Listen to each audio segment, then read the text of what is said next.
इन हालात के अंदर जबकि चारों समत गुस्ताखी रसूल की आग जल रही है और अगर हम इसको बर्दाश्त करने की पोजीशन में आ जाएं तो हमारे ईमान की असास उखड़ जाएगी।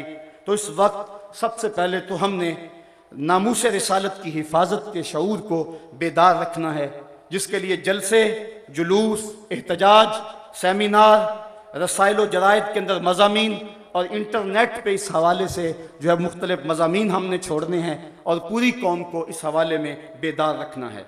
आलमी सतह तक हमने इस मौक़िफ़ को पूरी दुनिया तक पहुँचाने की कोशिश करनी है।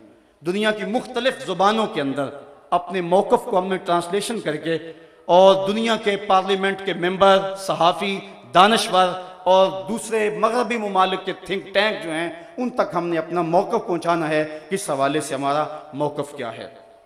मुमकिन हद तक मगरबी मसनूआत का बाइकाट हमने करना है। ये पिछले दिनों के अंदर हमने जब बाइकाट किया था तो 344 मिलियन डॉलर का नुकसान सिर्फ एक उनकी कंपनी को हुआ था, जिसको मैकडॉनल्ड्स कहते हैं, और दुनिया पर उनकी 31,000 शाखों में से 721 शाखें चंद दिनों के अंदर बंद हो गई थी। इस वक्त दुनिया पर हज़ारों मल्टीनेशनल कंपनियों ने जाल बिछाया हुआ है, जिनमें काबिल ज़िक्र 500 कंपनियां हैं और उनके अंदर 414 कंपनियां जो हैं वो यूरोप, अमेरिका और जापान की हैं और उनमें से ज़्यादातर लोग यहूदी हैं और ये 30 से लेकर 60% तक अपनी रकम और अपनी आमदनी का जो हिस्सा है वो इसराइल की हिफाजत के लिए अदा करते हैं। इस हवाले से हमें बार बार सोचना चाहिए। ये मैकडॉनल्ड जो है उसका मालिक अमरी फीरान ये कट्टर यहूदी है और यहूदियों को जो लोग सपोर्ट करते हैं उन पे इसका नाम तीसरे नंबर पर है और हम बड़े फ़ख्र से उनके रेस्टोरेंटों में, उनके होटलों में दाखिल होते हैं और ये अपने लिए हमने स्टेटस सिंबल बनाया हुआ है। मैं यहाँ से जब गुजरता हूँ तो KFC के ऊपर एक यहूदी की लगी हुई तस्वीर मेरा कलेजा चीरती है। मैं कहता हूँ कभी तो हमारा मिजाज ये था, हमारी माएँ हमें कहानियाँ सुनाती थी कि बारों आए दो अंग्रेज, अगले नालों पिछला तेज। इससे मुराद पाखाना और पेशाब था और आज उनकी तस्वीरें जो हैं वो हमारे सरों के ऊपर लगी हुई हैं। हमें तो ये दर्स दिया गया था, मल्लम यजिद सदका फल यलअनिल यहूद, तुम्हारे पास अगर सदका देने के लिए कुछ ना हो यहूदियों पर लानत कर दिया करो, अल्लाह सदके का सवाब अता फरमा दिया करेगा। लेकिन आज उनकी तस्वीरें हमारे सरों पे लगी हैं और हम उन तस्वीरों के साए में बैठ के ज़िंदगी का ऐश मनाते हैं और ज़िंदगी की खुशियाँ और ज़िंदगी की बहारें हासिल करते हैं। ये अफसोसनाक खबर है आज हमारी जो हालत है आप सबके सामने। और ये कंपनियां करती क्या है, एक तरफ तो इसराइल को सपोर्ट करती हैं, दूसरी तरफ ये अपनी ज़बरदस्त तशहीर से हमारे मुआशरे के अंदर बेहयाई को फ़रोग़ देती हैं और दिन रात वो इसमें लगी हुई हैं। मुख्तलिफ सेमिनार, मुख्तलिफ वाक्स और जश्न बहारा के नाम से, इसके अलावा बसंत मेला और म्यूज़िकल प्रोग्रामों के नाम से ये कंपनियां हमसे हमारी मताए हयात छीनने के लिए दिन रात कोशिश कर रही हैं और ये ख़तरनाक किस्म की चाल है और मुसलमान इसके अंदर शिकार हो रहे हैं। मेरे साहिबो, मैं आपसे इतनी गुजारिश करनी है कि ज़रूर आप इन कंपनियों के अंदर जाएं और अपना ऐश उड़ाएं, लेकिन इतना ज़रूर सोच लें कि यहूदी हुंडों से तार तार इस्मत बहनों को हशर के दिन क्या जवाब देंगे।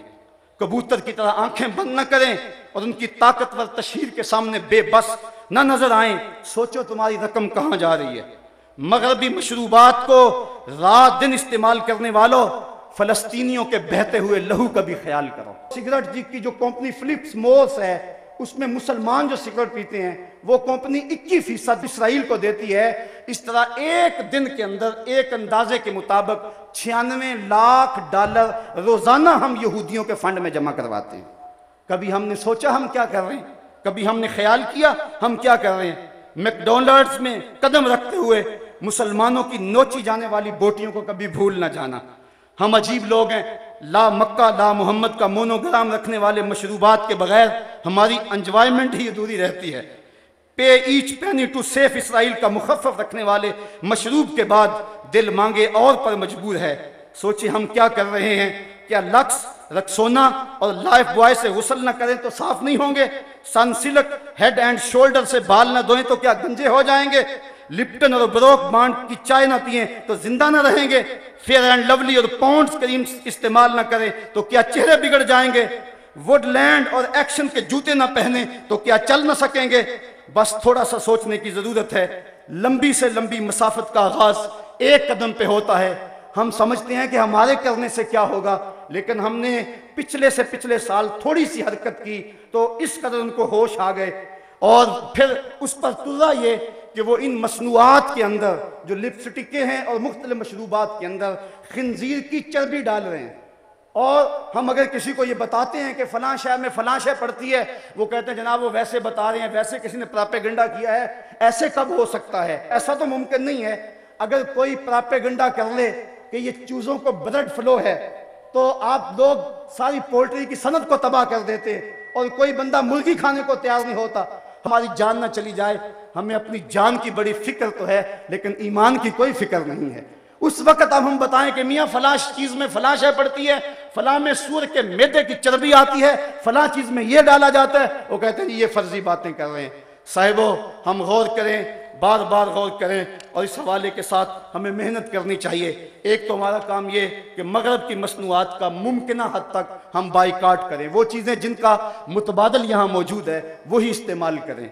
दूसरी बात हमारे करने की ये है कि मगरब के अलावा दीगर जो ममालिक हैं, चाइना है जो हमारे साथ दोस्ती का दम भरता है, लेकिन अब वो भी यहूदियों की जो है वो इस चाल का शिकार हो गया। ये पाकिस्तान के अंदर चाइना से बनकर मुख्तलिफ पार्चा जात आए हैं, इंडरवियर के अंदर ला इलाहा इल्लल्लाह मुहम्मद रसूलुल्लाह लिखा हुआ। इसी तरह मुख्तलिफ जो पार्चा जात हैं, पेंटे हैं, उनके पाँचों और उनके नेफों के साथ लगे हुए जो टैग हैं, उनके ऊपर जो है वो कलमा तैयबा लिखा हुआ है। मियाँ तुम तो हमारे दोस्त थे, तुम भी हमारे कलेजे छलनी कर रहे हो। किस यहूदी का तुम शिकार हो गए? हमारे वतन के जिम्मेदारों को, चाइना के सफ़ीर को बुलाकर तंबीह करनी चाहिए और उसे पूछें कि क्या ये तुम्हारी दानिस्ता हरकत है या कि दरमियान में कोई ऐसी ताकत शामिल होगी तुम्हारे इल्म में नहीं है। अगर ऐसी कोई बात है तो वो मदावा करें, वरना जिस तरह हम बाकियों को अपना दुश्मन समझते हैं, चाइना से हमारा फिर क्या रिश्ता रह जाएगा? क्योंकि हमारा रिश्ता तो मोहम्मद अरबी के दम से है। हम तो देखने और सोचने के आदि ही इसी अंदाज से हैं, हम तो इसी आंख से देखते हैं। इसके अलावा कोई जितना गहरा से गहरा दोस्त क्यों ना हो, मेरे आला हजरत ने फरमाया उसे अपने से ऐसे निकाल दो जिस तरह मक्खन से बाल निकाल दिया जाता है, तो हमारा उनसे भी फिर कोई ताल्लुक रिश्ता नहीं होगा। इसी तरह चाइना और दीगर जितने भी ममालिक हैं उनको भी अपना मौका पहुँचाया जाए और मगरब की इस अय्यारी को लोगों के सामने रखा जाए। मुख्तलिफ ममालिक के अंदर अपनी याददाश्तें भेजते रहना चाहिए और इस सिलसिले को कभी भी कम ना होने दिया जाए। अक़वाम मुत्तहिदा अगरचे गैर मुअस्सर अदारा हो गया तो उनको भी हम ज़रूर झंझोड़ते रहें। हमारे जो अपने हुक्मरान हैं, ये एक अलग दुखड़ा है, गिला वफ़ाए जफ़ानमा जो हरम को अहले हरम से है। किसी बुत कदे में बयां करूं तो सनम भी कह दें हरी हरी। ये हमारे 56-57 इस्लामी मुल्कों के हुक्मरान हैं। पता नहीं इनकी गैरत कहाँ सो गई, पता नहीं इनको कैसे चैन की नींद आ जाती है। सबसे ज़्यादा ये वो लोग हैं कि जिन लोगों से क़यामत के दिन बाज़पुरस की जाएगी। क्योंकि मैं कहता हूँ दो तबके हैं, एक वो तबका है जो बेचारा बेबस है, कर कुछ नहीं सकता, तड़प रहा है लेकिन बेबस है, और दूसरा जो कर सकता है वो बेहिस है। इस वक्त बेबसी और बेहिस्सी के दरमियान जो है वो मगरब दलेर से दलेर तर होता चला जा रहा है। ये हुक्मरान समझ लें कि ये 4 दिन की हुक्मरानी है, फिर अंधेरी रात तारी होने वाली है। अगर उन्होंने नामूस रसालत के लिए कुछ किया, तारीख में उनका नाम रहेगा। जिस तरह सुल्तान नूरुद्दीन जंगी, जिस तरह सुल्तान सलाहुद्दीन अयूबी का नाम बाकी है, वरना मिट जाएंगे। इनके ऊपर जो लित्तर बरसेंगे उनकी भी बोलियां लगेंगी, उनकी भी कीमत लगेगी, अगर इन्होंने हुजूर अलैहिस्सलाम की नामूस के हवाले से कोई काम ना दिखाया। जहां तक हुजूर की नामूस का हवाला है तो वो अल्लाह काम लेना जानता है, अबाबिलों से वो हाथी मरवाना जानता है, वो हमारा मोहताज नहीं है। इब्ने हजर ने लिखा है इस बात को कि जब मंगोलों ने पूरी मुस्लिम दुनिया पे कब्जा कर लिया, और वो दिन बड़े दर्दनाक दिन थे, जब बगदाद में खून बह रहा था, जब गजनाता लुट रहा था, जब जामिया निजामिया की लाइब्रेरी दजला की मौजों की जद पे थी, जब तहखानों में पानी छोड़ दिया गया और हमने 1.25 लाख लाशें वहां भी उठाई। वो दिन बड़े दर्दनाक दिन थे तारीख के। एक मंगोल सरदार ईसाई हो गया और उसने एक बहुत बड़ा इज्तिमा किया इब्न हजर लिखते हैं कि उस ईसाई बदबख्त ने दरीदा दहन